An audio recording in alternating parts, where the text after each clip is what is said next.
Welcome back to the Anglotopia podcast. We had a 2-week hiatus that was unplanned. There's a lot going on here. We've had a lot of really nasty weather, so... Yeah, kids have been home a lot. It's hard to... We've recorded it with the kids home, but it's not ideal. So we like to do it when the kids aren't here. And so we're snowed in today, and the kids are at their grandparents' house. So we're going to take the opportunity to record a couple podcasts. So we have them in the can. So hopefully we can get back on a weekly release schedule. So now, this week's topic is a reader suggestion or listener suggestion. And a combination of two suggestions, actually. They wanted to know why we like Gold Hill and Shaftesbury so much, and how we started Anglotopia, and how that got going, and why. And those two are actually closely related. So, that should cover a whole hour of a podcast. Easy. So, I guess I'll lead off because this part of the story doesn't involve you. Ouch. That's cold. Yeah. She plays a critical role in the story, though, so we'll get to that. Okay. So back in the late 90s. Yikes. Think Spice Girls late 90s? No, they were mid-90s. Yeah, I guess they were kind of mid-90s. More Millennium Bug Fear late 90s. Okay, we're talking late 90s. Yeah, post-impeachment. So, back in the late 90s, I was a budding Anglophile. I wasn't full. I didn't have full Anglomania yet. You're like, I wish I'd known you in those days. No. So, and Jackie will attest to this, I'm kind of a moody person. A little bit. But aren't most brilliant people? Aw, you're so sweet. Oh, you get extra podcast points. So, send help. No, kidding. Totally kidding. Totally kidding. So let's just say in high school, I was very miserable most of the time. High school was a place I wanted to leave as soon as possible, which I think everybody feels that way. But I mean, unless you're like the most popular kid in high school, yeah. And then like you spend the rest of your life trying to recreate that. Yeah, I mean, so I just wanted to graduate and go on to college and get on with my life. And we also live in a very unpleasant place in the winter. And so, in the deep, dark days of winter, when you don't want to go to school and you have to get up at 6 a.m. to get there, and it makes an overall mood that makes you bloody miserable. That's a pound in the swear jar right there. It's not a swear if it's not a swear here. It's still a swear. So the story starts in a Hobby Lobby back in the late 90s. And I think I was there with a friend. It's a general hobby store for those of you who aren't familiar. They're basically the Walmart of hobby stuff. And crafting. In most small towns used to have a hobby store like a Ben Franklin or an independent hobby store, but Hobby Lobby took over the hobby market, and so now Hobby Lobby and to some extent Michael's and what's the other store? Joann Fabrics are like the center for hobby and crafts and whatnot. And so at Hobby Lobby, you can buy posters and frames and everything. And one day I was going to the posters, as I often did, because I liked... Well, and that was let's be honest, that was a very late 90s teenage thing to do. Yeah. Go look at all the cool posters. Yeah, because you could get cool cheap posters, and they were cheap, which was nice. And then you could hang them on your wall back home and get a cheap frame that they could go in. So it was, it was nice for that. See, that's the difference in how we were raised, which is just a weird, segue. I didn't grow up with a lot of money, so I was just thrilled to have the poster. You were like, I need a poster and a frame. I'm like, who's got the money for a frame? Hey, I was working as a teenager. I had a dog walking job. I had disposable income. See, that... And a car. Oh my gosh, you are not... I worked 2 jobs as a teenager, and it was still just the poster if I was lucky. So... Anyway, random. Anyway, we're getting off a tangent on both our attitudes towards money. So... So I was at Hobby Lobby, and there and previously I would often buy posters at pretty places because I dreamed of traveling around the world when I grew up. Who doesn't when they're a teenager? And who doesn't? Period. Right.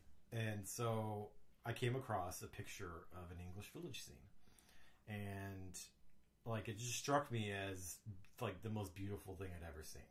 It was like, it was perfect.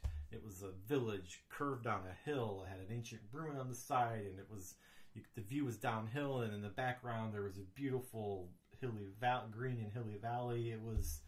I was like, okay, this is coming home with me. And I bought a frame for it. And so I took it home, hung it on my wall, hung it next to my bed. I love that you were that kind of teenager. My mom taught me wonderful interior decoration skills. What can I say? Thank you, Mom. She did. She's probably listening.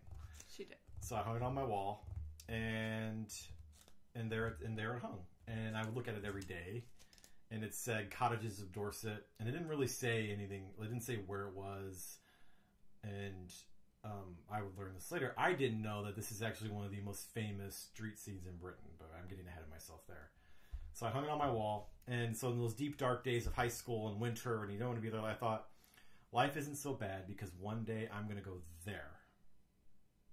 And I thought, that's my dream. I'm going to go there one day, and that's like the place I'm going to dream of going, and I'm going to have an attachment to, because a place that beautiful has to exist, and because it exists, life isn't terrible, and get over yourself and your teenage angst and get on with your life, because you're going to finish high school, you're going to go to college, and one day you're going to go there.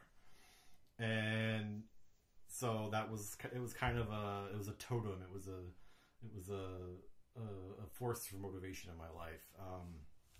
And so as the years passed, I learned that it was a place called Gold Hill, which was in Shaftesbury, Dorset, which is a town. It's actually just on the Dorset border, next to Wiltshire. And, you know, so I learned it was a real place that you could go to. And so it just remained that it kind of encompassed my vision of England in my head, of what England was and what it could be to me at that stage of my life as a huge Anglophile and as somebody who wanted to go there. And so then that's when you come into the picture. Yeah. It was hanging on the wall in your room when we met. Yep. So we met in 2002 in college. Our first day of college. It was my second day. It was your first day. Yeah. So we met in remedial math class. So go figure, right? Yeah, we're both really bad at math. Speak for yourself. So we were going to Columbia College in Chicago. We were these pretentious art students. Again, speak for yourself. I have trigonometry homework to do after this. Totally kidding. So we both only went there for a semester, but Columbia didn't work out for us for lots of reasons. Mm-hmm. My reasons are different than her reasons, but it just didn't work out. But the one thing we both got out of that semester at Columbia College was each other. Yeah, so I think it was well worth it. And so when you came to my house for the first time, that poster was there on my wall. It was. And, like, it struck me, like, so you still lived with your parents when we met. I was only 18, so don't go hard on me here. And I remember, like, you invited me over for breakfast, and that's a whole long story, but, and I showed up and, like, your whole family was there, and so that was fun. But I remember walking into your room and seeing that poster and thinking, like, let me set the scene. Like, John's 18 years old, and he's like, come over to my house for breakfast, and I'm like, okay. And so I come over, and, like, you're showing me, like, your room, and I'm like, and so my home life was very different from your home life. Although I still lived with my parents at the time, I was very independent. So it was kind of, anyway, it doesn't matter. So what struck me, like, so setting the scene, like, he's got this bedroom with really nice furniture in it, bookshelves full of books, and posters on the wall of places. Now, I don't want to sound sexist or anything like that, but your average 18-year-old boy in America, like, does not have pictures of castles and villages on their bedroom wall. And I remember that it struck me thinking, okay, this guy is kind of interesting. Like, there are no, like, rock bands or car posters and not, you know, not... It was a poster of a computer. Well, yeah, but I'm just saying, Yeah. like, and I'm not knocking those that like rock bands and cars. That's cool too, but it just struck me as something really different. Thank you. Oh my god. I'm so glad my good interior decoration impressed you. There are no words. There are no words. Now it's a source of strife in the Thomas household. Anyway. As we disagree over fundamentals in interior decoration. Why don't we move on? God forbid you hang a picture without permission. Hey, Chris Rock told you how that goes. Anyway, so this poster was there, and, you know, as we were young and in love, we spent a lot of time together, and Yeah. I don't want this to be taken the way it's going to sound, but we spent a lot of time in my room just because Oh gosh. because we were poor students. We didn't have anything to do, so we would watch We movies. send the letters, Care to John at Anglotopia. We would watch movies and watch TV shows and hang out with the door open. Oh gosh. You know, Oh my god. to protect my poor mother's modesty. Oh my goodness. And that poster was there, and Yeah.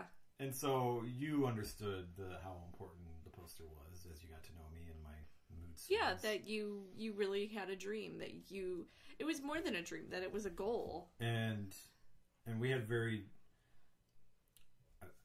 I don't want to speak for you necessarily, but one of the Then things, don't. one of the things that attracted you to me was that I was a goal setter, Yes. and that, you know, if I said I wanted to do something, I would figure out how to do it. Yes. And so you were there and as an eyewitness for us going to go to this place. Yeah.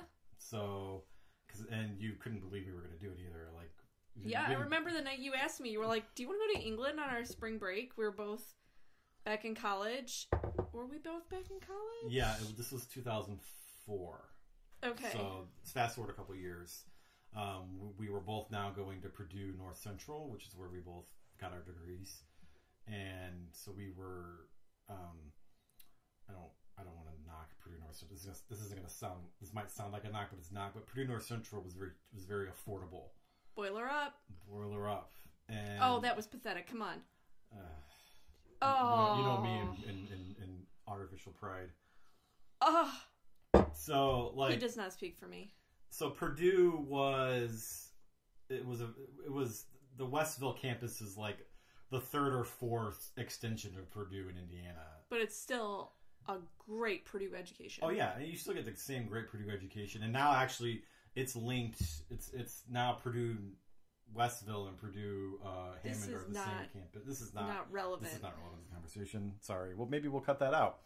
But so we were going to Purdue North Central, and because it was affordable, and because I actually I got a Core 40 diploma when I was in high school, and that entitled me to more financial aid than you would normally get.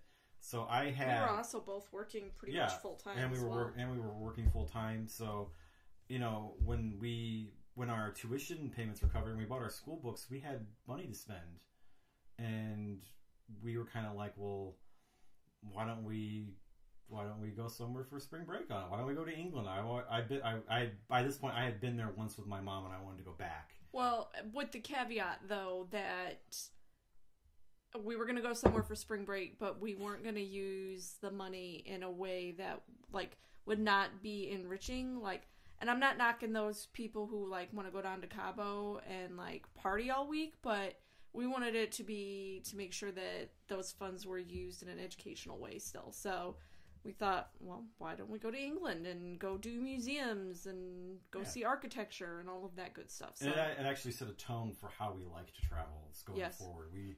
We prefer to be enriched when we travel. We don't just like to go and tick boxes on a to-do list. No, but there is something to be said about sitting on a beach. I mean, I'm not going to knock it. So coming from the background you came from, you were like, you're full of it. There's no way we're going to England for our spring break. Yeah, I'm like, okay, whatever. And then I booked the tickets, and you're like, no. Yeah. I will say what's really ironic, though, too, is we were like 19 or 20, I think. As independent as I was, and my parents were very, like, my parents really didn't keep a tight leash on me, which is a horrible expression. I actually think we were living together now. No, we weren't. We weren't. I was still living with my mother. Then it must have been the next year that we had moved in together. Yeah. I still had to ask my parents. I'm like, and I had traveled like internationally by myself a couple of years back. I'm like, do you guys care if I go with John to England? And my parents were like, what? I'm like, no, it's all cool. It won't cost you anything. And they were like, you just make sure you hold your passport the whole time. I'm like, yeah, I'm good. They were like, bye. So we went to London, and we had talked about our itinerary, and I'm like, I really wanted to go to Shaftesbury, and I'd emailed the tourist board locally like how to get there, because it's actually when you're, I think we were 20 years old at this stage. Yeah. When you're 20 years old and you haven't really traveled that much internationally, like everything is a mystery. Yeah. And when they wrote me back the instructions for how to get there, I didn't understand it. I'm like, how? Can I just walk from the train station? They're like, no, it's 10 miles on a busy road. You can't walk. I'm like, how do we do this? You know? And it would require, so we did London. We got engaged. Yeah. In Paris. That's another story, and not related to Anglotopia in any way because it's in France. But that also happened on my very first trip over. Yeah, and so that happened, and Can we take a quick pause though? Yeah. I just would like to maybe talk about my first initial reactions to England, because I think that's really kind of a neat. Okay. I remember we took the Heathrow Express in. It was our first. You knew how to get into town, so to speak. And I remember we stepped off the train, and I was always a huge fan of the Paddington books as a kid. So when we stepped off the train, it looked like a storybook. It looked like all of the stories and images that are kind of like drip fed to American kids about England, like. And I remember just telling John, like, oh my gosh, it looks like a storybook. It looks like. Quite chuffed. Yeah, it was incredible, and like I think the reaction I was hoping for. I got her hooked. Yeah, he totally did. We stayed in a really nice hotel, which is no longer a hotel anymore. Now it's very fancy flats right off of Lancaster Gate, and we just like you introduced me to newspapers, British newspapers, and he chuckles because there's naked women in their newspapers. Yes, sometimes there are naked women in their newspapers, and I'm not a fussy wife. I don't really get upset or uptight about that kind of thing. Not to say that those who do are fussy either. It's just it doesn't really bother me. But my love affair with Hyde Park began on that trip. We sat in the park and we read newspapers, appropriate, regular newspapers. And it was cold and it was rainy, but it was fantastic. Yeah, and I think even on that first trip were the seeds of what would become Anglotopia. Absolutely. I mean, we were at that stage. We were only there as tourists and just traveling and trying to get the most of it. But experiences there made it way into the first post on Anglotopia and the first book we wrote. So yeah, we had this great trip. I think we were there for a week. Yeah, 7 days. And I had said we wanted to go to Gold Hill. It was really important to me. But for those who don't know me, I've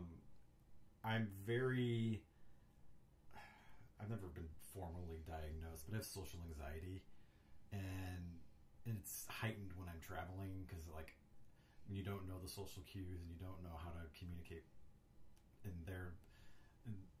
you don't know the rhythms of how to do things there, like it makes you even more standoffish, and so to go to Gold Hill, it was the day after we had got back from Paris, and like I just said, oh, I don't want to do it. Let's just do it on our next trip. We'll just hang around London for the day because it was going to require me to make a phone call to book train tickets, and I have a thing about making phone calls. And Jackie's like, "This is ridiculous. Yeah, this is the place you've been dreaming about for years. We're gonna go." And she picked up the phone and called and booked the tickets. Yeah, well, and because like it was all he talked about nonstop from when you booked the tickets, and I knew you well enough to know that this was just a tick that you had that was preventing you from really accomplishing a dream, and that it really all you needed was someone else to pick up the phone and do it.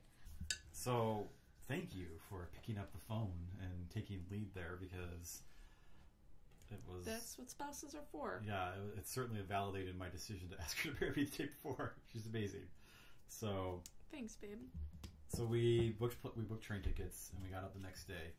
And so here's the thing, like, this was going to be a long journey. This was going to take all day. I don't remember where the train left from. Was it Paddington or was it Waterloo? I think it was Paddington. I think Paddington goes southwest. I don't know. It doesn't matter. So we got on the train, Southwest Trains, which doesn't exist anymore. It's now Great Western, or I think, again, it doesn't matter. And so it was supposed to be a 2-hour and 15-minute train ride. And on a Sunday. On a Sunday? Yeah, it was a Sunday. On a Sunday. And then we would have to take a taxi, because the train didn't go directly there. It went to Gillingham, which is the nearest town with a train station. Then we had to take a taxi cab, which the Tourist Information Office assured us there would be taxis at the rank there. And we had to take a taxi to take the rest of the drive from Gillingham to Shaftesbury. And then Gold Hill is located behind the City Hall. I think, though, that as first-time travelers, or at least as a first-time traveler to England, the fact that they were like, no, there'll be taxis at the taxi stand, in Gillingham, and, like, you're like, okay, so I'm going out to the countryside, and you're assuring me that there will be a taxi, which is, like, public transportation in the rural parts of the U.S. they're just not dependable. So, like, if I was telling somebody they wanted to come out this way, like, let's say from Chicago, there is no taxi service. Well, there are taxi service, but there will be no taxis at the train station. So that's really something. Like, I remember thinking, okay, I guess we're just going to go with this and hope we're not going to be murdered. So that was how the way it was supposed to go. Yeah. It did not go that way. We learned some new British words that day. Yeah. Called rail replacement bus. Ugh. And we also learned how insincere British customer service can be. And so we went to Woking, and then we had to change trains. But then there was a rail replacement bus, and then we were on a bus for a couple hours, and then back to the train. Like, it was a very confusing, arduous journey. And because we had no experience traveling on British trains, like, we didn't know that they do engineering works on the weekends, so that's when there's usually a replacement. Like, we didn't know any of this now that we know now, but eventually we made it to Gillingham. But we were, like, really late too. Yeah, it was like the middle of the day by that point. Yeah, and there were taxis in the taxi rank. Yes, there were. It turns out there's a boarding school nearby, and all the girls were returning from their weekends back where they were, back to school, so there were plenty of taxis. Yep. And he drove us to Shaftesbury. He was really confused as to why anybody would come there, because he thought we were there to see Madonna, because Madonna Madonna and Guy Ritchie live nearby. Yeah. And we were like, no. He's like, this is the most boring landscape I've ever lived in. Why would you want to come here? I'm like, because it's beautiful. Yeah, which is insane. It's the most boring landscape. Like, it's the most beautiful landscape. Like, exactly. Yeah. But again, like, I guess if you live there every day, you don't. Yeah, grass is greener, Yeah. People think North Indiana is incredibly beautiful, and sometimes it is, but sometimes it's flat and boring. So, it's pretty much flat and boring. So the taxi driver pulled us into Shaftesbury on the High Street, and I'll never forget my first pull onto the High Street, and I'm like, okay, where's Gold Hill? And the taxi driver's like, it's behind the town hall. There's a path. We're like, okay. And again, I hope we're not going to be killed. Yeah. And so we arranged for the taxi driver to come back in a couple hours, because we had to take a train back, because we were like, this is a day trip. And so we followed the path next to the church behind the town hall. And as you come around, there it was. Yeah, there's the poster. You're like there was the poster. It's the most surreal thing to stand in a poster. Yeah, and for context, this is one of the pictures I took that day. I'm sorry to the people who are listening and not watching the video. You'll have to put a picture. I'll put a picture with the show notes. But that's the view. It was there. And it was a real place, and I was finally there, and it just blew my mind. And it was as beautiful in person as it was. It was gorgeous. It was more beautiful in person than it was on the poster. It had that beautiful golden sunshine that you get in England. That in the winter. You won't find it anywhere else in the world. It's just, I cannot even describe the hue of gold that the sun casts over the countryside. It's just, it was beautiful. It was nice to share the moment with you. And then it rained and sleeted. Yeah, we did like all 4 seasons. Yeah, it was one of those days where it was all 4 seasons in one day. Britain is well known for those. But we didn't let that dampen our spirits. No, we're hardy. And you know, it turns out it was a Sunday for once. There's actually, it's on a Sunday in February, there's not really anything to do in Shaftesbury other than look at the view. So we walked around the town. Shaftesbury's not a village. It's a town. Just Gold Hill makes it look like a village, but Gold Hill is just one street in the town. And there's villages within the town, but it's a town. So we walked around the town, walked around the high street. We had tea at the top of Gold Hill in the Salt Cellar, which was a newer cafe. It's underneath the town hall. We had tea and cake and looked at the view. That's really all there is to do there, is to look at the view. Yeah. Occasionally I'll see a picture like pop up like a memory in my computer. And there's a picture of like 19 or 20-year-old us sitting in the Salt Cellar. And I just like, we look so young. So, yeah, it was one of the top 5 days of my life actually seeing this place in person for once. And it had an effect on me. Mm-hmm. Like, it was like a drug. I'm like, this place is amazing. And now I want to be here as much as possible. And because like this place is real, it's not a fake place. It's a place you can live. It's a place you can visit, and it's always there. And that first trip to Shaftesbury was just amazing. And so then we came home, and then the poster was still there, and I had my own pictures. Yeah, I got pictures of my own printed, and was like, okay. My goal now is I want to go back there as much as possible. And in the meantime, we moved in together. And the poster went up on the wall in the living room of our first house. Yep. Our first house. Shudder. We're gonna just leave that alone and keep moving. So yeah, it was incredible to finally achieve a goal. This place that I dreamed about going for years, we finally went. It was amazing. And it's because oftentimes when you go to a place you've dreamed about going, it's disappointing. It was not disappointing. No. It was literally scratched the ankle file itch, and I was like, you know, I want to die on this hill one day. Don't say that. I want to retire here. Like, this is my it. And you very well might, because it's steep enough that I could see you like having a heart attack trying to get up the hill. So yikes. So we need to move time along because we're a half hour in and we haven't got to the second part of the podcast yet. But so line in it. Here we go. Second part. The transition. We'll do a transition. Oh my god. Oh my god. This one might be over an hour.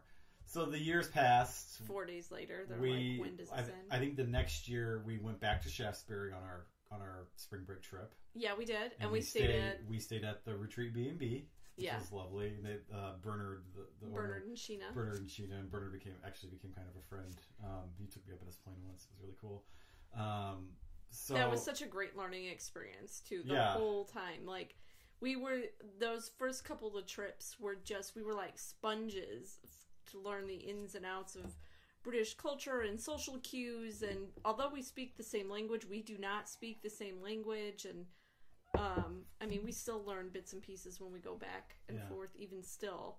And we have lots of great memories from Shaftesbury those early years. We do. I bought my first Hunter's Wellies at the shoe shop on the high street. I still have them, but I never wear them because they don't fit. An independent shoe seller. Yeah, from an actual shoe store. The shoe store's still there. Yeah, I was there last time we were there. Yeah. And I'll never forget. We went to dinner at one of the restaurants and walked back at night, and the air was filled with the smell of all the wood burning fireplaces, and it was just on that cool, crisp night. It was the most wonderful smell. Yes. And I was like, this place is heaven to me. Yeah. And I'm sure the people from Shasbury who might be listening to this might be like, oh, okay, but it's a wonderful, special place for us. And yes. So as the years went by, we've been back several times. We graduated from college. And one of the hardest transitions you make in life is that transition from being a college student to being a grown-up, a proper grown-up. We were already married by this point, but still we were married. We were living by ourselves. We were living by ourselves. We had jobs. And we had jobs, and we were working, but we still had made that transition to I think I don't mean to be rude, but speak for yourself there. Okay. Well, so part of that growing up was that my first job out of college didn't pay a lot of money. They never do. And unless you're like brilliant. And then we didn't have that influx of cash from the school money every year. Right. So while we planned to go to England in the spring like we always did, we even booked the tickets. Yeah, we did. There's more to the story. Do you want to do the more to the story? No. Which one? Well, we booked the trip. We didn't have a lot of money. Time off was going to be an issue, and then we found out you were pregnant the first time. Oh yeah. But that didn't. That was a really difficult time for us. That was a difficult time. So we did the responsible adult thing and canceled the trip. Yeah. Because we had to. Well, and that pregnancy, we lost that pregnancy, and as a result, it was a very complicated situation health-wise, and my health really took a turn. So it was suggested that I not travel either. Yeah, so it was a tough time for us. Yeah, I think that was probably, knock on wood, probably one of the hardest, if not the hardest things we've ever had to deal with as a married couple. Yeah, it was terrible. Yeah. And it was made worse. The fact we couldn't go on our trip. Right. And that. Granted, there were bigger things going on, but that sucked. But it was like we couldn't go to our happy place that was just us as an escape from just really the heavy, kind of hurtful, soul crushing things that were going on in our lives at that time. Yeah, and so then the next year we couldn't go because we lived in Chicago, and I was not making enough for us financially. There was just no way. The money wasn't there. Yeah. And so that's the segue. Yeah. Into how Anglotopia got started. So my first job out of college was I was at an internet retail company. So I learned how to do things on the internet marketing wise, and that was the foundation for my work career before I was doing Anglotopia full time. So, I learned how to do things on the web, and I was like, I wasn't making enough at my job, and I wasn't going to for a while unless I found a new job. But I had been there for less than a year.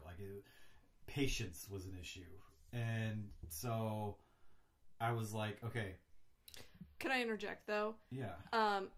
I just want to clarify though, too, that you say patience was an issue. You weren't looking to come out of college to make, $60,000 a year. It was just that even with me working full time, you working full time, I was still a student. Yeah.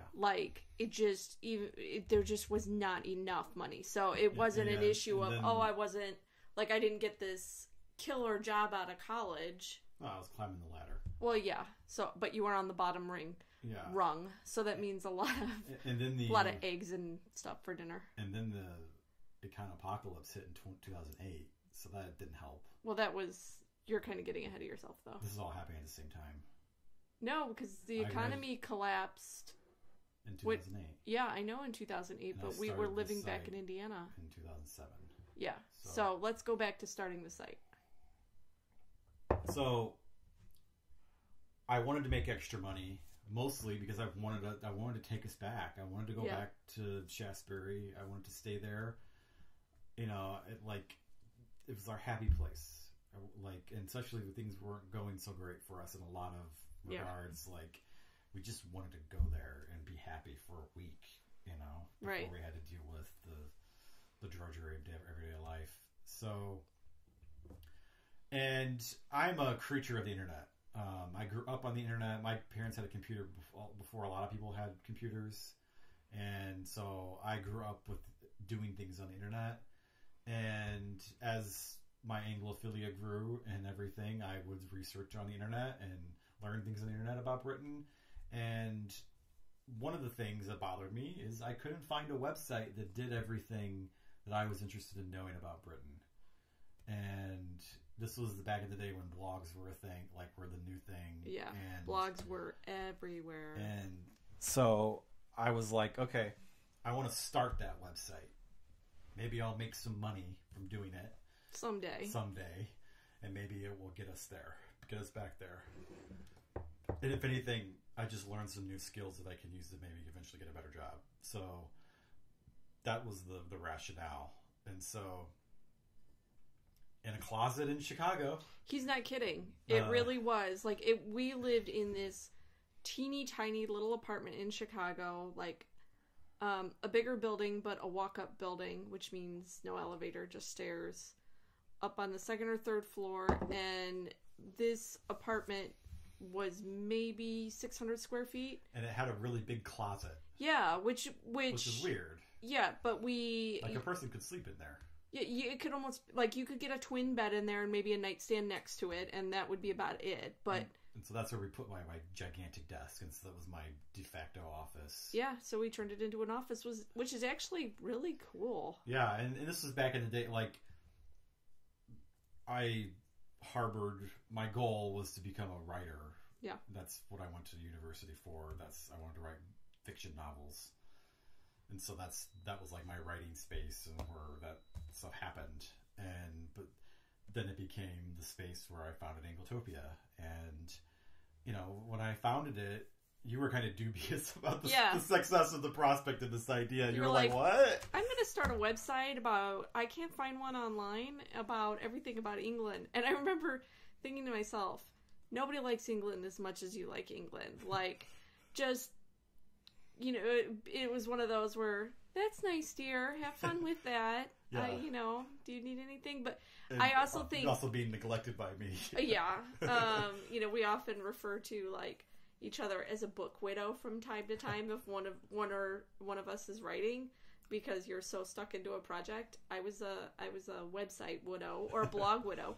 But I remember in that apartment, do you remember this was like in the phase where like anything and everything we could consume British, we did. And so Sunday mornings we would like have a fry up with like and like do our very best to mimic a British breakfast. I remember we found orange marmalade. We would go down to the newsstand and get the British newspapers. Yep. And so we in this little teeny tiny Chicago apartment, we had this like folding table from IKEA, like, and for the rest of the week it would be folded up, but on Sunday mornings, like, we'd open up the table, set for breakfast, and we'd sit there and have our tea and toast and look at the papers, and it was a really special time. Yeah. And so I started the website, and so I mean, you could, if you're so inclined, you can go all the way back to the first posts. They're still there. A couple of them I'm not very proud of. Some of them are not very appropriate. I would not publish them now, but it's a learning experience. It was a learning experience. I learned everything by building that website, and it's changed several times, since then. But from day one, the goal was this website. I want this website to get me back to England and back to Gold Hill. And I didn't even, like, the goal then wasn't even a full-time job. It was just to make extra money so we could go do stuff. Your side hustle. It was my side hustle. And so time moved on. I poured all my free time into this website, and it started to become a point of tension, in all honesty. A little bit. And then... Because let's be honest, we weren't settled either. We weren't settled. We weren't seeing any financial returns from it. Yeah, I was spending my time with no return when I could have gotten a second job, Yeah. So time went on. We ended up moving back to Indiana from Chicago because Chicago was not working out for us. I got a better paying job in Indiana. It was a massive, or at least at the time, it felt like it was a massive, it was a huge increase in pay. Yeah, and cost of living in Indiana was so much more affordable than. Yeah, that was financially, it made sense. Yeah, to come things home. started to really turn around for us once I got that better paying job. I don't want to say the name of the company because don't. There's lots of bad mojo there. Yeah. So, but you didn't know that when you went in. I didn't know that when I went there. It no longer exists. I mean, no one would be harmed in saying it. But we're not gonna. Just moving on. So we moved back to Indiana. Do you remember when we? So what's funny is we moved back to Indiana and we had been. So it's really random, but when we got married, we lived in our first house. We didn't stay there very long. It's not in a great area, and that's an understatement. We moved to a nicer area, lived in this old Victorian house that we loved. That flat, like we were sad to leave, but we knew we needed to move to Chicago because your new job had said that was a stipulation. Yeah. You have to live in Illinois if you want the job. Yeah, and they paid for us to move. Yes, so we moved into Chicago. But that being said, we actually moved back to the town with the flat that we loved. And I remember we were going to rent a house. We rented a huge house. We rented this like 3-bedroom house. And I remember a full basement. Yeah, that we walked in and it had a full finished basement. And it was cost the same as the apartment in Chicago. It did. And I remember like we walked in and you... that office, we walked into the basement and you were like, this is my office. This is Anglotopia. Yeah. So we moved in down there, hung up all my British stuff, brought in bookcases, all my British books, and it was Anglotopia headquarters. And we were actually expecting again when we rented that house. Yeah. But unfortunately that didn't work out either. We had a really rough time starting a family. Yeah, that was tough because we had empty bedrooms for quite a while, and that wore heavily on us. It did, but we moved in. We eventually filled all the rooms. So. We did, so it has a happy story. But I only share that part of the story to let those out there who have had issues with that to know you're not alone. It's not something shameful that can't be discussed. Yeah, we were in that house for 7 years. 7 or 8 years, yeah. We had 2 kids in that house, and well, I should say our first kid was Anglotopia. Really took off in that house. Right. So let's get back on track here. Yeah. So as I was running Anglotopia, it was a hustle. Okay, I would spend all my waking time trying to figure out how to make this website work and make money, and it was starting to make money. And he was still working full time. Still working full time, but it was starting to make money, and real money to where it was now you were very supportive because you're it's making us money. This is a worthy endeavor, and I'm okay. So we need to get caught up on our bills and we need to survive on my job salary so we can use some of this money we're making to go to England. But it still wasn't quite it still wasn't enough because the pound was almost $2 to the pound back then. So going to Britain was really expensive. Airfares, you were going to spend at least $1,000 per person. They've since gone back down, but it's just we couldn't make the math work. And then the economy took a tank. Oh yeah. And so in 2008, and that got really scary. So that got really scary because then we were worried about my job, and we were renting a house.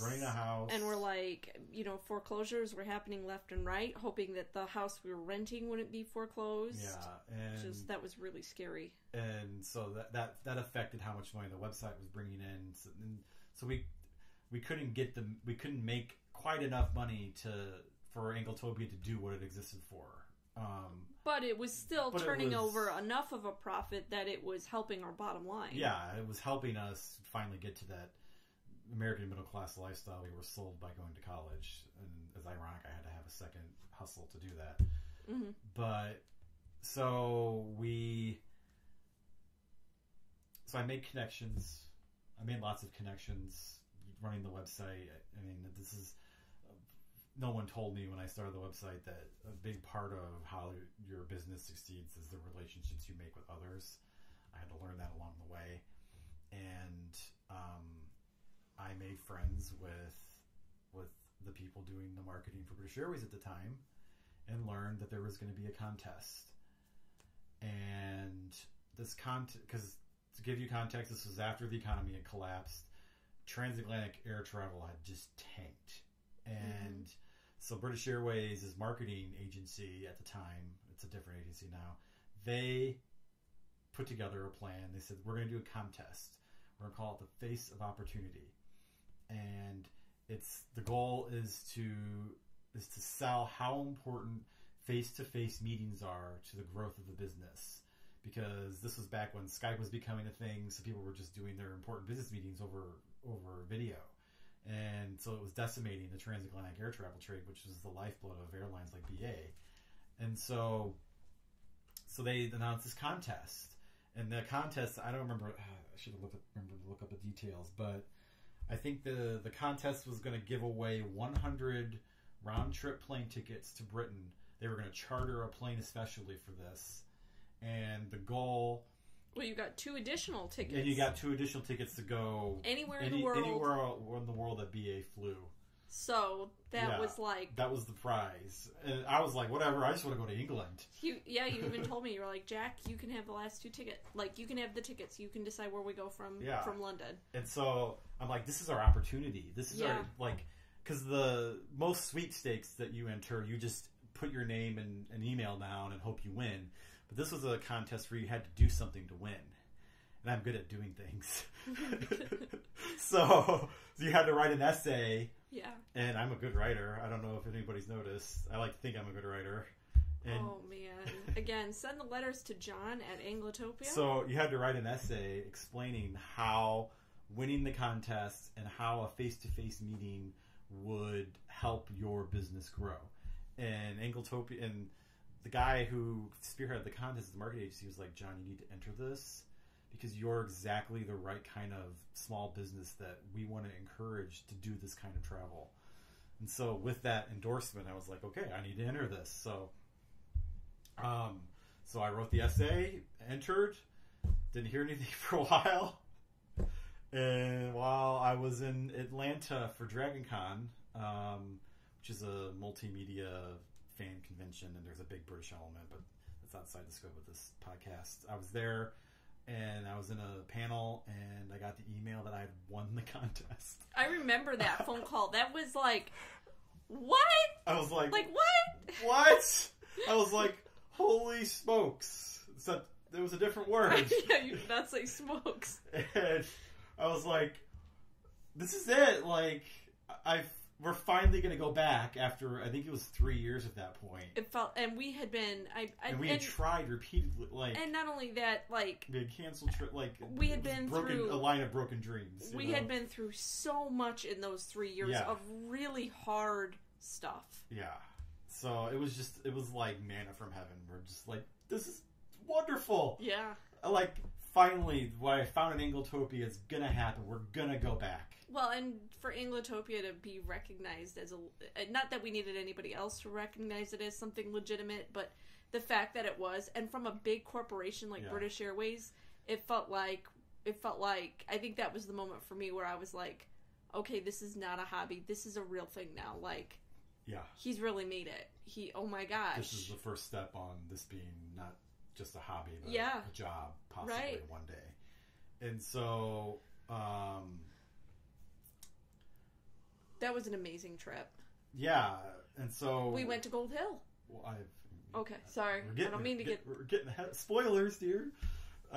Spoilers, sweetie. Well, I'm just looking at the time here, thinking that's fine. Remember, a couple minutes of that is me getting up and dealing with the dog. So so we got the tickets. The trip was, we would go to a thing in Chicago. They chartered a plane especially for this. And then you would mingle with the business people. And there was like a big thing in Chicago, which was at the lounge, which is like wonderful. In the BA lounge. Yeah, we had business class seats. I heart the BA lounge. Oh my god, and we had business class seats. And can I just say though, like, British Airways has been incredibly generous to Anglotopia with lounge access and occasional upgrades and that kind of thing, and assisting with flights and just Yeah. We heart British Airways that was in the biggest way. It was the beginning of a great relationship with them. But it's also a relationship that has been so beneficial, hopefully, to both companies. Like, we are not in the financial position where we could ever afford to travel like that. Yeah. So we did the thing in Chicago. We flew over and we got there. We flew business for the flew first business class time. for the first time, which was so luxurious. It was, because we've always went. We always went coach. And, So we flew over, and then the day we got there, it was like your first 2 nights hotel were included at the Park Lane Hilton. The Park Lane Hilton, which was absolutely gorgeous. It was so nice. And the first day was like a series of business seminars with the great and the good in British business, and it was fantastic. It was fantastic. It was a huge, like it was big for us as a business and me professionally. Absolutely. And so when we booked the trip, though, I'm like, okay, well, we're going back to Shaftesbury. Like, we're going back to Gold Hill. It's been over 3 years at this point. Like, we got to go back. Yeah. Well, in the intervening time, somebody emailed us one day and said that, hi, we own one of the cottages on Gold Hill now, and we're letting it out for self-catering accommodation. You can rent the cottage and sleep on Gold Hill. We were like, take our money. Okay. So we booked the cottage, up-down cottage for the first time. Yeah. On Gold Hill. We only had 2 nights though, because I don't know, this is a sore spot. So I don't know how much I want to go into this, but we'll just say that while you were working, you had changed companies again. Yeah, I was working back in Chicago. Yeah, so changed companies again. But I hadn't been there for a year yet. Yeah. And they were very resistant to me even having the time off to go to take advantage of the face-to-face part of the trip. Yeah. And they would not give me the time off to do the free tickets anywhere else in the world. And so the thing with British Airways was that you had to use it on the same trip. So I did, I don't know, like months worth of research where we were going to go. We decided we were going to go to Rome. Yeah. And we had to give up the tickets. And that was... Because my employer said we could leave on Tuesday night, but I had to be, and they would give me the time off for the rest of the week, but I had to be back at work on Monday. Yeah. And I was just like... But you needed the job. I couldn't walk away from the job because financially we weren't there. Anglotopia wasn't there yet, and so I was just like, okay, I have to be an adult about this. Yeah, we just were grateful that we even got to do the first part of it. Yeah, so we just... Because I remember there was serious conversations about, do we just say, oh well, and go, and worry about you getting a job? But we just weren't there yet. No, I remember that was like, we legitimately tossed that around. And not to say that we did that lightly, because we were still really coming out of, the recession, and... that was a really tough conversation to have.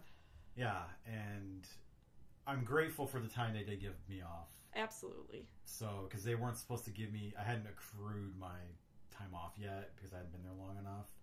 And so they gave it to me anyway, which is good. And my boss is very supportive, but their support could only go so far. Yeah. So we could only go for a long weekend. And so we did the 2 free nights in London with the hotel that the contest provided. And then we were going to have 2 nights to stay on Gold Hill. Yeah. And so this is the first time we rented a car. Yeah, we got a little teeny tiny Mercedes, hatchback. It was a lot of fun to drive. So much fun. And so then we drove down to Shaftesbury after we were done in London. And... it was glorious. We finally saw Gold Hill again. Got to drive up Gold Hill because we had to drive up to unload our bags. We stayed in Uptown Cottage, and... you took me to the seaside for the first time. Seaside for the first time, and I can't say enough about what a wonderful place Uptown Cottage is. Yeah. And we're not getting any sort of anything to say this. This is completely and totally 100% our own opinions. Yeah, Jane and Simon are good friends of ours. Yes. Now. Well, and really that friendship started on that trip. Yeah, absolutely. And they... they've created the perfect island of tranquility. Absolutely. And just hands on down. Gold Hill and Uptown Cottage, and it's our home away from home. It's our home away from home, and that first stay there was just magical. It really was. After going from seeing the poster on my wall, yep, going to see Gold Hill and realize it's a real place and it's a wonderful place, and going back several times since the visit, and then to sleep on Gold Hill, yeah, and to hear the rhythms of life on the hill, how quiet it is. Hearing the church bells, hearing the birds, people walking up the cobblestones, drunk people coming back from the pub at night, stumbling up the hill. Even though Shaftesbury is a town, very much on Gold Hill, it feels like it's almost its own little village. Hearing the rain on the slate roof, cooking our own meals in the kitchen, like it's just that cottage became Anglotopia. Yeah, like. It became my vision of what I love about England so much. And so that first stay there was only the first of many. We've been back. I added it up. Yeah. We stayed 38 nights on Gold Hill. Are you for real? Since 2009. No one. I'm not kidding. Like, when I walk in the door to the cottage, it feels just as comfortable as the home I'm sitting in today. It feels like I'm home. Like, we've had so many milestone moments and memories made in that cottage that it's like Mabel, our daughter, she sat up for the very first time all by herself when we took her. Our family Christmas. Her first Christmas was there. Yeah. I don't know how many New Year's Eves we've rung in there. 2. No, it's more than that, 2. right? No, 2. Oh, I thought it was more. The one year we went with the whole family, and then last year. Are you sure? Yes. Okay, it feels like more. But we've tried many, and every trip we've taken to Britain since, we try to fit in a visit there if we can, if we're in that part of the country. Absolutely. And it's like going to England and not going home. Like you feel like you've neglected something. Right, and a few years ago we would go in the winter, just the 2 of us. It's so romantic. Just go for the week, and it was actually, we called it, so when we go to England, we call it workcation. Yeah. It's work for us to go to Britain. So let me describe what that looks like, because people don't believe me. So John's version of workcation is work with work with work. So we get on the plane, and work starts from there. And you get off the plane in England, and you work, and you work, and you work. And then you get back on the plane to come home, where you're working on the plane home. And then when you get home, then you stop working. But in your defense, it is expensive at times to go. It is more difficult and complicated to go, as we now have a family. Yeah. There's a lot there, so I can understand why we try and make the most of it when we're there. Every penny we spend there is an investment in the business. Yes.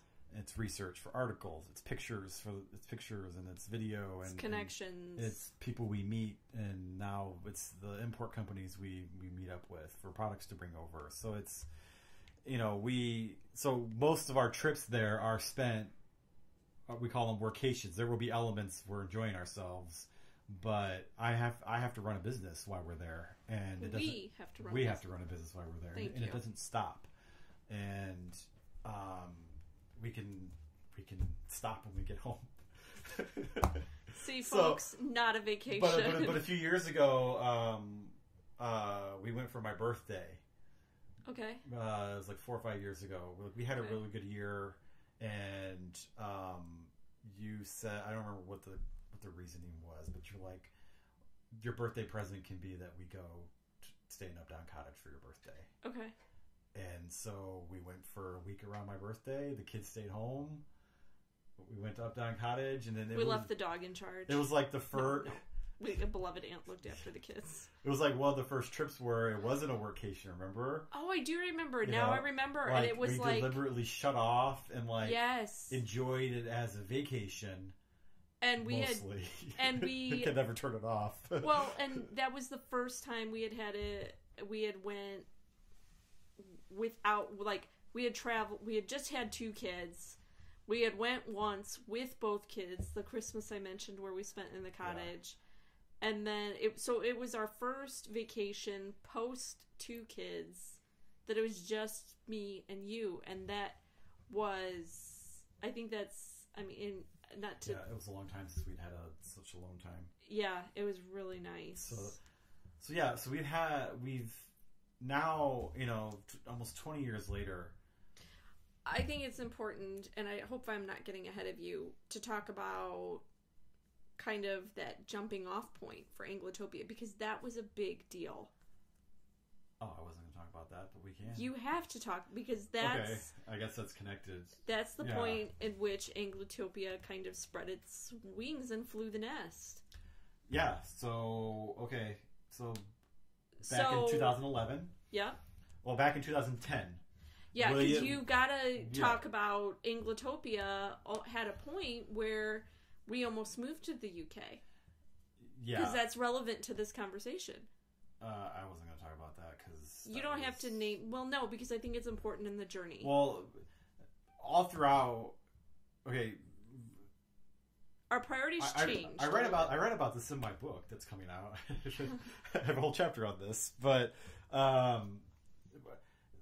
it's very difficult for us to move there. People ask us why we haven't moved there, because it's really difficult for us. We would love to. We would love to. But the problem with Anglotopia is that it's a small business, and I'm technically self-employed with it, so that it can't actually get us a visa in any way unless it had £200,000 sitting in a bank account somewhere. And visas are very, very expensive to get. Yeah, so you got to basically be independently wealthy to get the visa. Plus, you have to pay the visa fees now. It's like £15,000 to £20,000 in visa fees. Like, we've done our homework. This is something all throughout this time we have tried to move to England, and we haven't really talked about that because I wasn't going to, but I can do it quickly. Well, yeah, and I think that our priorities, for one, they became our priorities instead of our goals. Originally, Anglotopia was started to make sure we could not vacation, but we could go back and experience Britain. Yeah. But as Anglotopia began to mature, we realized together that we want to live there. Yeah. And so that became the goal of Anglotopia. Yeah, the goal became not necessarily to live on Gold Hill, but that's the fantasy, to live in a village. I would absolutely live on Gold Hill. I mean, I would be in the best shape of my whole life because that hill is incredibly steep. So through the years, I've tried repeatedly to get jobs in the UK, because that's actually really the only way we can get over there, is to have somebody employ us and sponsor us for a visa. And there have been a couple opportunities, and one where I even accepted a job and we were almost going to move over. Yeah. But it came at the most inopportune time when we had just found out we were pregnant with William, or Anglotopia Jr. Yeah, again. And we had... Because we had so many problems, it's a high-risk pregnancy, there was just no way we could do an international move and have a baby. The NHS would have been great, but we don't know any. They do things completely different there for pregnancy. It was a lot of unknowns that we couldn't. It was a path we couldn't go down. Yeah, I felt like for my own mental health that, heaven forbid, had William not made it, that I would not have been in a good place. Yeah, I really think with all the difficulties we had, the stress of the move would have not been detrimental. I agree. I was offered a job. We were going to get visas. We were going to move to the UK. This was in 2010, and we had fully committed. Yeah, we were starting to pack boxes. I mean, yeah. We knew I had flown over for an interview. We had both flown over for an interview. Yeah. They were keen, and we knew we were for the visas. It was our dream coming true. But we also knew we were pregnant when we went over for the interview. Yeah. We just didn't understand how high risk it was going to be. And she got really sick from flying and everything. That was really scary too. Yeah, so that really, so we didn't move to England. And that was the last opportunity we had in 2010. Yeah. And so then that's what shifted is I was still employed in Chicago. I had a very good job. I was commuting every day, though, which sucked. From Indiana, it's an hour and 15 minutes to Chicago every day from where we lived at the time. So then in 2010, in autumn 2010, Prince William proposed to Kate Middleton, and we looked at each other and they're saying spring wedding, and I'm like, we gotta go. We gotta go to the wedding and cover it because not like actual. We didn't get an invitation. Not to actually go to the wedding, but go and cover the events surrounding the wedding. That will be huge for Anglotopia, and we cannot. And then, but we didn't really go anywhere with that. But then in January of 2011. I was emailed by the BBC and they're like, we want to interview you. Are you coming to cover the wedding? And I'm like, yep, I'm coming. Yeah, we're gonna figure this out. We're gonna figure this out. Well, the thing we had to figure out was she was 7 months pregnant. Yeah, and so I was gonna have to go without her, which. And your job at the time, and my job at the time did not necessarily want to give me the time. Well, actually, she gave me the time off. Yeah, but you had also just made they had made accommodations for us to do the contest and go. Yeah.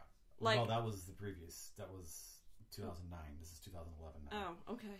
So, but again, like I said, she'd been very supportive. Yeah, absolutely. Because they knew about Anglotopia when they hired me, so they understood that it would cause unusual issues for an employee. And so, but she gave me the time off, but I think it was February. She didn't really give me the time off. They let me go. No, hold on, because I want to tell this part of the story. Okay. So that we had the baby in March. Well, right, but that February we had one of the snowiest winters on record. I was still a very high risk pregnancy. The hospital was 20 miles away, and there were times where I was just like, dude, I don't want to have this baby on our living room floor. You have got to stay home today. Yeah. If I go into labor, I cannot make it to the hospital. And work was as understanding as they could be, but so we had that going on. And then we had William. William was a very complicated birth. And a very difficult baby. And I remember... All babies are difficult, but he was particularly difficult. Yeah. He's still difficult. But we love him dearly, yes, and he is who he is. Yes. And he's a very sweet little guy. But... so I had they weren't going to let you take the time. Yeah, they were for William's birth. They were maybe use vacation time for his birth. But he needed it for the wedding. But I needed it for the royal wedding. So you took FMLA. So I had to invoke the FMLA, which for those who don't know, it's the Family Medical Leave Act, which when somebody has a medical condition, you're entitled to take unpaid time off. Which I needed him. I was physically... I had to be here. That was like, I'm sorry, no job is worth, my wife and child. Well, and not only that, like, my recuperation after William's birth was very difficult. I was going to like, have to be there. Exactly. I could not have somebody there. Anyway. So let me tell this part, because this is the best part of the whole story, I think. Well, I was saying, I was flagging at work. I was under review. Yeah. It was becoming... I was starting to see the writing on the wall that... We knew... We had started making plans. I wasn't going to... Yeah, and the plans were later that year. November was our target month. November was our target month. November would be when projected income, I would make more from Anglotopia than I did from the job, so I could let the job go. So let me set the scene. Okay. John said that William was a very difficult baby. He was a very colicky baby. He cried from the moment he came out of the womb. And he just... really difficult baby. And so Will was about 6 weeks old. It was early April. The royal wedding was coming up, and it was a really trying morning with William, and I get this phone call from John, and he goes, I've just been fired from my job. And I remember talking to him on the phone, and he was obviously really upset. Yeah, I was walking down the street in Chicago with my box of belongings. I was doing the walk of shame. Yep. To the bus stop because I took a bus at the time to Chicago. And I remember telling him, congratulations, babe. Today is the first day you work for Anglotopia full-time.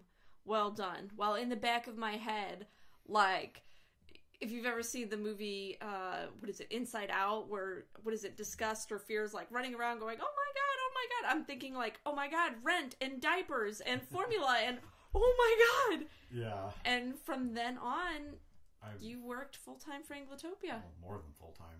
Well, yeah. We own our own business. We both work more than full-time. Yeah. So I took the bus ride home from Chicago, and I was like, okay, this is it. This is it. You're doing Anglotopia full-time now. This is your job. Holy crap. Yeah, that was... it was terrifying. You have to leave for the royal wedding in 3 weeks. Yep. And thankfully, like, they gave me a generous severance. They did. I think your boss felt really bad. I mean... Well, there were tears when they let me go. They didn't want to do... Who fires a guy who just had a baby 6 weeks ago? I don't... don't get me started. I'm just saying. Like, who does that? Yeah, they could have waited, but... Anyway, I'll get off my soapbox now. So, but it was one of the best things that ever happened to me. So I have no animosity towards the company. I still have friends who work there. So, it doesn't... Yeah, whatever. So I moved on to bigger and better things. And so, so they gave me a nice severance. And then I inked a sponsorship deal with Visit Britain. Like, we were going to be okay for the next few months. I went to the royal wedding, covered the royal wedding. I was on the BBC. Look at you, so smart. Like, I remember going with you to buy a suit. I think it was the first time you had bought a suit. No, I had a suit. First time I bought a suit with my money, yeah. Yeah, I remember we went to a really high-end shop here, and like got him all kitted out. I remember it had to be like an Anglotopia green tie. Yeah. Because green has always been our signature color for Anglotopia. That's because it's my favorite color. Well, in the rolling green hills of England. Pleasant land. Yeah. So I went to the royal wedding. It was a huge success. It was big for us. I mean, you watched the traffic when I was on the BBC. It was like tens of thousands of people and this is where I feel like I joined the business, like full on. Because she couldn't go. Because Will had just been born. Will had just been born. He was literally 6 weeks old. Yeah, he was 6 weeks old, and so we had issues. Yeah, you had connection issues. I had connection issues. Well, because when there was a big event like that, and this was back when smartphones were still relatively new. Like the cell phone networks just got jammed, and then I couldn't do all my updates that I was supposed to be doing. So he was going to live blog the wedding. Live blog the whole wedding from in front of Buckingham Palace, and so she had to take up slack. Yeah, so like I get this call at like 3:00 in the morning. I'm home with mastitis, with a newborn, and he calls me and he's like, "Hey, babe." I don't remember how you called, but somehow you got a call through or a text or something came through, and he's like, I need you to jump online, open the BBC feed, which at that time was not an easy, not everybody could do that. And I need you to basically live blog for me. And so I remember I took William in his bassinet down into the basement office and live blogged for probably 5 or 6 hours. And I remember like, at one point, like, live blogging with, like, my foot on the bouncy chair trying to keep William, like, really calm and cool, like, and then it got to a point where I was like, okay, like, I called my best friend, and I'm like, girl, you gotta come over, bring food, like, and she was amazing, like, but I feel like that, at that point, I notice a trend with me. It's usually, like, trial by fire in every position I've ever had. Well, but... So I... the takeaway should be that this is a team effort. Absolutely. This business cannot succeed without both of us. Even, it takes... Sometimes I have a heavier hand. Sometimes I have a lighter touch. But I think that trip to the royal wedding is a good place to stop. Absolutely. Because that was 8 years ago now. So there's a lot more history since. But I mean, that's really the jumping off point. Yeah. That's what we want to talk about is why Gold Hill's so important and still important to us. It's home. It's home. It's where I don't know about you, but it's where I am happiest. I am happiest there. I'm happiest where you're happiest. I'm go over verklempt here, but I have a very good life. We're very blessed. We have a nice house. A gorgeous home. We've had our share of business stresses in the last year. That's been an understatement. See the article from December. But I have no reason to, like, I'm happy here and where we are. Yeah. But it's a different kind of happiness when I'm sitting in the piano room at Gold Hill and looking at the Blackmore Vale and having a cup of tea. Like, it's a different happiness that... It's a feeling that we're home. It's home. And like I said, we have a home and it's wonderful, but it's It's the feeling of where we're meant to be. Yeah, I feel like I'm meant to be there, and it's just up down cottage, a very special place for us, and it will remain so. And we just pray that the owners will hold on to it until we're rich enough to buy it. Someday. We keep buying those lottery tickets. We're not really buying lottery tickets. We're not really buying lottery tickets. So we're not really going to go buy lottery tickets. We know the odds are stacked against you. But the goal one day is we want to have... Like, the goal now for Anglotopia is obviously to continue to be our full-time jobs. That's the goal number one. But the long-term 20 to 30-year goal is we want our own English idyll. We want a cottage in the English countryside somewhere, although after our trip to Scotland, maybe Scotland. We want a cottage somewhere in Britain, and we want to be there as much as we possibly can. I think if somebody came and knocked on our door today and was like, not that I expect anybody to hand us anything, but if let's, like, we're painting a magical fantasy here. Yeah. They were like, Here are the keys to a cottage, and it's yours. And here are visas for your whole family. They're yours. We'd be like, okay, how fast can we wrap this up here? Like, house on the market. Like, how many books can I bring? Like, that's it. We're good. Bye. Peace. But yeah, that's the long-term goal. And hopefully once we get out of this rough patch the business is in, we can start planning for that again. So, and hopefully maintain that plan. Yes. So that's the dream now is from buying a Hobby Lobby poster and becoming enamored with a place and going to it and sleeping on it, and that's where we want to be. Yeah. Spiritually, physically, mentally. Yeah. And hopefully, once we're out of this rough patch, we can just go back for a visit. Yeah. Yeah, we were supposed to be going next week, but we had to cancel the trip in December when we we canceled earlier than that, but we were going to go on our yearly February business trip. We were going to go to the spring show in Birmingham and find some imports, and we were going to stay in Uptown Cottage for a few days, but when things got tough, that was the first thing that had to be canceled. And we're not, and other than the tours that we are planning for in 2018 with Reformation 2019 with Reformation tours, which those are very tentative based on whether the tours fill. We're not traveling this year. We're taking the year to stabilize the business and focus on the future so that we don't have a rough patch like we did last year. So that's the boring part of running a business. You've just listened to an hour and a half of all the exciting parts. Yeah. But, businesses have ups and downs. And although you've listened to all the exciting highlights, and I guess it goes without saying, but there were a lot of hard times. There are still hard and rough times. I mean, there was a lot of tears and heartache through all of it. But and not all of them were our fault. No. So it's... Yeah, we didn't even talk about the whole domain thing. Oh, God. Don't bring that up. I'm not going to, but... Yeah. So that's where we're at. And so Anglotopia is...